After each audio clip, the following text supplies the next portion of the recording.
പുരാവസ്തു ഗവേഷണത്തിൻ്റെ മറ്റൊരു പൊന്തൂലാണ് 7 ഉയരമുള്ള ഹമ്മുറാബി സ്റ്റീൽ എന്ന കറുത്ത കൽത്തൂണിൻ്റെ കണ്ടെത്തൽ.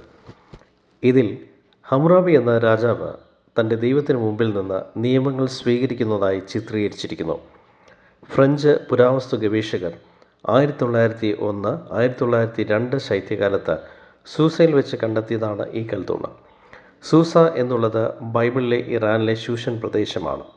ഈ പ്രദേശം ദാരിവേഷ് രാജാവിൻ്റെ കൊട്ടാരമുണ്ടായിരുന്ന പ്രദേശമാണ്. ഇപ്പോൾ ഈ കൽത്തൂൺ പാരീസിലെ ലുവ്രെ മ്യൂസിയത്തിൽ പ്രദർശിപ്പിച്ചിരിക്കുന്നു. അതിൽ ഏകദേശം 280 നിയമങ്ങൾ അടങ്ങിയിരിക്കുന്നു. അവയിൽ പലതും തിരുവചനത്തിലെ മോശയിക നിയമങ്ങളുമായി സാമ്യമുള്ളതാണ്.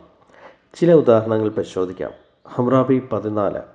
ഒരു പൗരൻ മറ്റൊരു പൗരൻ്റെ വീട്ടിലെ അംഗത്തെ തട്ടിക്കൊണ്ടുപോയി അടിമത്തത്തിൽ വിൽക്കുകയാണെങ്കിൽ ശിക്ഷ മരണമാണ്. ഇതേ കാര്യം പുറപ്പാട് പുസ്തകം 21-ാമത്തെ അധ്യായം 16 വിവരിച്ചിരിക്കുന്നു.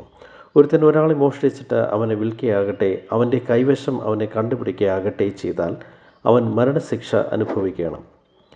ഹമ്മുറാബി 196, 197. ഒരു പൗരന് ഒരു ഉദ്യോഗസ്ഥൻ്റെ കണ്ണ് അന്ധമാക്കിയാൽ അവൻ്റെ കണ്ണ് അന്ധമാക്കണം. ഒരു പൗരൻ മറ്റൊരാളുടെ അസ്ഥി ഒടിച്ചാൽ അവൻ്റെ അസ്ഥി തന്നെ ഒടിക്കേണ്ടതാണ്.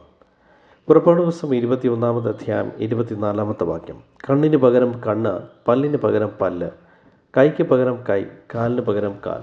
ഈ കണ്ടെത്തൽ ബൈബിൾ പഞ്ചഗ്രന്ഥങ്ങളിൽ വിവരിച്ചിരിക്കുന്ന പ്രമാണങ്ങൾ മോശ ഇത് എഴുതുന്നതിന് മുമ്പേ തന്നെ അന്നത്തെ സമൂഹത്തിൽ നിലനിന്നിരുന്നു എന്നതിനുള്ള ഉത്തമ ഉദാഹരണമാണ്. പഴയ നിയമത്തിൻ്റെ സാംസ്കാരിക പശ്ചാത്തലം മനസ്സിലാക്കുവാൻ ഇത് അനേകം പണ്ഡിതന്മാരെ സഹായിച്ചു. ബൈബിൾ ഹമ്മുറാബിയെ പകർത്തിയതല്ല, മറിച്ച് ദൈവിക നീതിയുടെ കീഴിൽ നിയമത്തെ പുനർനിർമ്മിച്ചു എന്ന് കാണിക്കുന്നു.